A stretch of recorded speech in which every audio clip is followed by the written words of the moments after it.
नमस्कार, मी अनुराधा. राधास खाद्य संस्कृतीमध्ये आपलं स्वागत आहे. आज आपण ओल्या तुरीच्या दाण्याची आमटी बनवणार आहोत. विदर्भात हिवाळ्यात उन्हाळ्यात या शेंगा भरपूर येतात.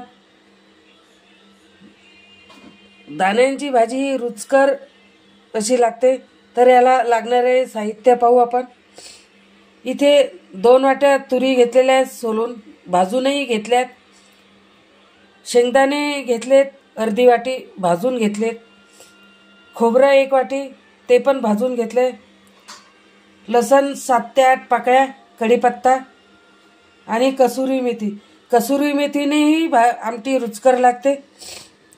आणि इथे हिरव्या मिरच्या 7 ते 8 भाजून घेतल्यात. दाण्याची आमटी खूप रुचकर लागते.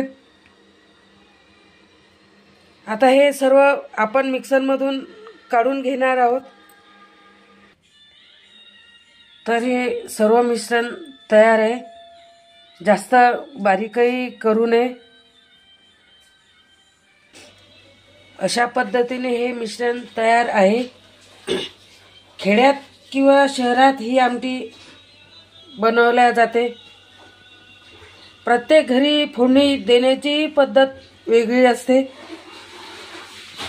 फोडणी दिली की दाण्याची आमटी खूप रुचकर दिसते आणि खायलाही खूप मजा येते. भाकरीसोबत किंवा भातासोबतही तुम्ही खाऊ शकता. गरम भाकर किंवा बाजरीची भाकर, ज्वारीची भाकर असेल तर अजून खूप छान लागते. आता आपण फोडणी देऊया. इथे अर्धी वाटी तेल गरम करायला ठेवलेले आहे.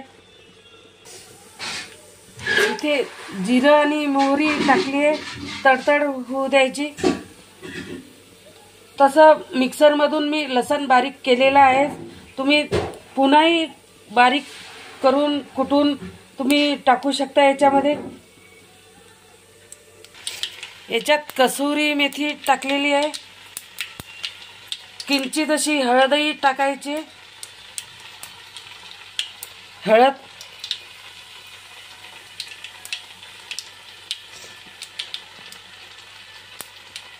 आणि जे मिश्रण तयार केलंय ते टाकायचं आहे. मिक्स करून घ्यायचं आहे.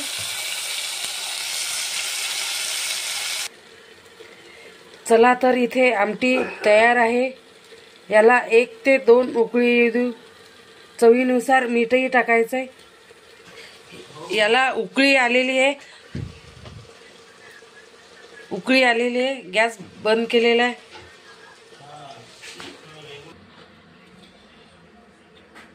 तुरीच्या दाण्यांची आमटी तयार आहे. जबरदस्त अशी दिसते.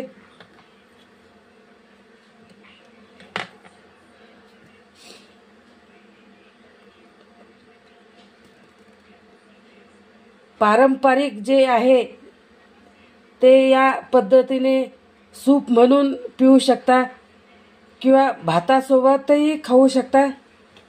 ज्वारीच्या भाकरीसोबत, बाजरीच्या भाकरीसोबतही खाऊ शकता. गरम अशा भाकरी टाकल्या की तुम्ही खाऊ शकता. या पद्धतीने दाण्याची आमटी तयार आहे. सबस्क्राईब केलं नसेल, नवीन असाल तर करा. आजचा मेनू तुरीच्या दाण्यांची आमटी. लाईक करा, शेअर करा. राधास खाद्य संस्कृतीला सबस्क्राईब करा. धन्यवाद.